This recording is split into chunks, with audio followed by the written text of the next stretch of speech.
5 Huskers competed in a slam dunk contest at halftime of the basketball game over this weekend. The 5 contestants were defensive lineman Kai Wallen, running back Emmett Johnson, defensive back Jeremiah Charles, tight end Thomas Fedoni, and quarterback Heinrich Harburg. Now, the 2 men in the finalists that were the finalists, were Fedoni, all right, and Jeremiah Charles. Now, Fedoni, he dunked just inside the free throw line, tried to go a little bit of Michael Jordan, his Royal Airness-esque.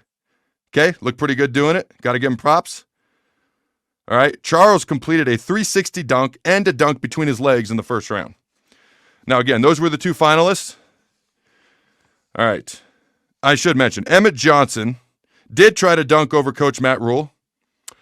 Not 100% successful, or 90% or 85%, but both of them walked away healthy, and that's the main thing. I just love the effort, and it was entertaining to watch. So props to Emmett Johnson for that, and props to Matt Rule. Getting on the court, having some fun with his players, for the fans, for the people, for Husker Nation. Now in the finals, Fedoni had a 2-handed power slam behind his head. Charles, very impressive windmill, 2-hand reverse dunk. Jeremiah Charles, the redshirt freshman from Arlington, Texas, is your dunk contest champion. Nebraska football dunk contest champion. And in my humble opinion, if you watched the NBA slam dunk competition recently, this was way better. Dear Lord. That thing used to be awesome, and now it's not. Kind of like bowl games. It used to be you'd get the stars to go do it, and it was entertaining. Now stars or the big-name guys don't want to do it as much. It's a shame LeBron James never did it. Just, what? Come on, man. And then he even talked about, I'm going to do it next year. I watched him. It was about 10 years ago at this point. He goes, I'm going to do it next year, and then he never did it. But that's kind of how bowl games are. Unless you're in the CFP playoff, people don't really want to do it. That's kind of what the NBA dunk contest has turned into. Thankfully, we had the best dunkers from the Nebraska football team, which made this significantly better than the NBA dunk contest, in my opinion. All right. Another court storming, ladies and gentlemen. Another court storming incident, I should say. All right, Wake Forest. Hey, going to talk about Wake Forest. Shout out to Wake Forest. We're going to care for a few minutes here. Wake Forest upsets number 8 Duke in basketball, 83-79. Big win. Shout out to the Demon Deacons. Now, their fans stormed the court after the win. Duke's 7-foot star, Kyle Filipowski, hurt his knee after a fan taunted and ran into him a little bit. Now, I'm going to get into this a little bit more in a second because before that fan ran into him, it looked like he initiated contact with another fan. Now, I will say this. If you've got a rough loss like that, and that is an in-state rivalry, Wake Forest Duke, it's an in-state rivalry.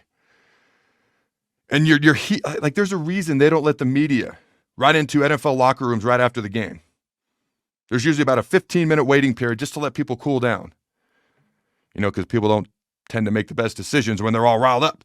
So as you're walking off the court after a tough loss, you're probably a little fired up. Doesn't make it okay. But he initiated contact. Filipowski did with a Wake Forest fan, and then the next person ran into him, and it looked like he actually legit hurt his knee.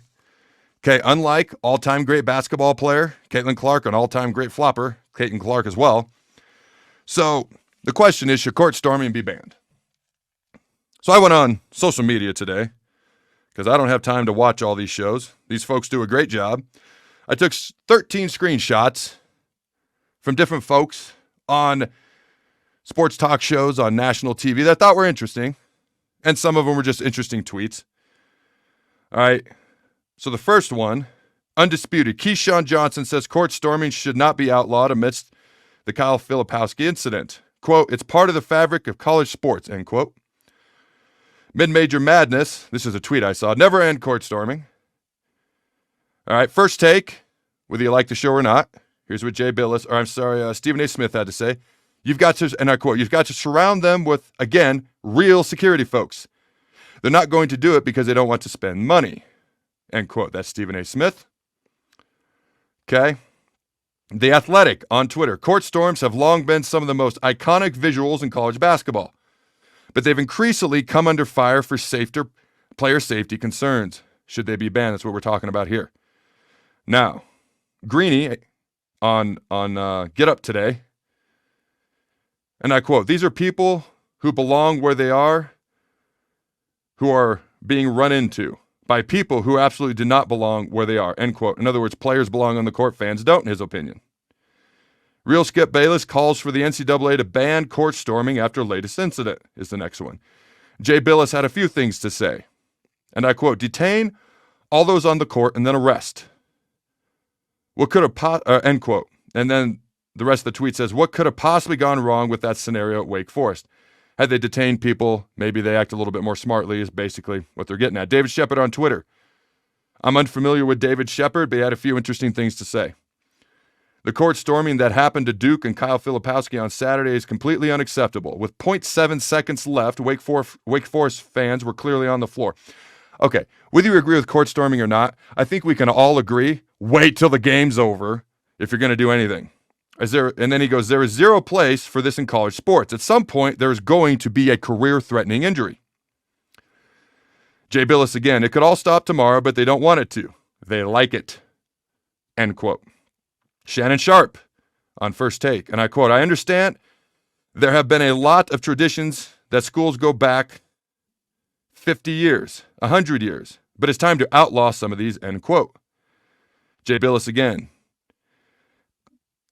"It was network policy not to show the court stormings because we didn't want to encourage it. So what does that say about the way we in the media use these images now?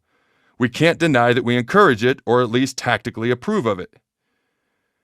If they wanted to stop it, they could stop it tomorrow. You don't have to stop the court storming. One time, all you have to do is once they're on the court, don't let them off. Just say you're all detained and give them all citations or arrest them if you want to. And then court stormings will stop the next day." So those were 13 different screenshots I took from other people's thoughts. Now, here's my thought. It's tough because once you eliminate court stormings, if that's what you want to do, you can't go back. And to me, it's like tearing down the goalpost. Should that really happen if you think about it? Like, it's really destruction of property, honestly. But does anybody look at it that way? I'm not for stopping tearing down the goalpost. I'm for doing it smarter. Okay? Same thing with court storming. For me, there's a couple things you could do. And if they don't work, then ban it if you have to. Because player safety is paramount.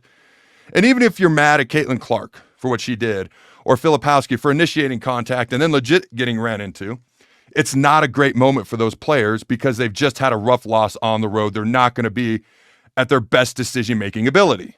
That doesn't give them a reason to not be held accountable to a certain extent, but I'm going to get to that. My first response is I would not ban court storming until I try these things, and let's see if they work. My first thought is have actual security there. Jay Bilas, was it Stephen A. Smith, Shannon Sharp? I don't remember. One of the guys I just mentioned said they could have better security. They just choose not to because they don't want to pay for it. These universities that make gobs of money can afford to pay for actual security, and they can educate them on what to do at the end of a game if there's a court storming. Also, here's what you can do. We have 4,000 player meetings every year. Okay? There's no reason you can't educate players if this happens, because I saw another picture that someone tweeted out after Colorado State, who's actually pretty decent at basketball this year, they got upset somewhere on the road, and they showed a picture of the Colorado State players walking off the field peacefully with security next to them, and the opposing fans nowhere near them. So my point is simply this: it can be done, or we can at least try. Appoint security, real security, educate them on what to do at the end of a game and how to protect players. Number two, educate players during one of those 4,000 player meetings that we have every year on what to do. Don't expect them. There's a reason you do fire drills. You don't just have a fire, hear the alarm go off, oh my God, we all know what to do. No, you do fire drills, okay? So you can educate these players, take a meeting, wouldn't even take long, 10 minutes in one meeting, so that they know what to do in the heat of the moment so there's not panic, much like a fire drill, so you know what to do. When these players are upset, they will remember, because they deal with pressure all the time, I have been trained to go to this spot on the court, the security guards have been trained to meet me there, and we will walk off. The other thing you can do is you can educate fans. Fans are all over social media, they're all over what their teams are doing, because they're passionate. If you put out something letting fans know, avoid opposing players, avoid this part of the court, avoid the security guards, I think we have a shot at keeping something that I think is pretty cool, which is court storming. And we can do it safely. It's not that hard. It doesn't have to be completely one end of the spectrum or the other. Hey, let's keep court stormings and all the chaos that's happening, or let's just completely get rid of it. How about we take a second, set up some appropriate security, educate them on what to do, educate the players in a 10-minute meeting just once before the season starts. This is where you go. Okay, if you have a big, tough loss on the road and you think the fans are going to storm the court, and do the same thing with the fans. Avoid this part of the court, avoid the security guards, and avoid the opposing team. Because if you don't, we have to end it. Also, if you injure an opposing player, you might be detained, and you might not like what happens or where you go after that. And if it doesn't work, it doesn't work. But at least we gave it the old college try. Because once you eliminate court stormings, it's going to be really hard to go back.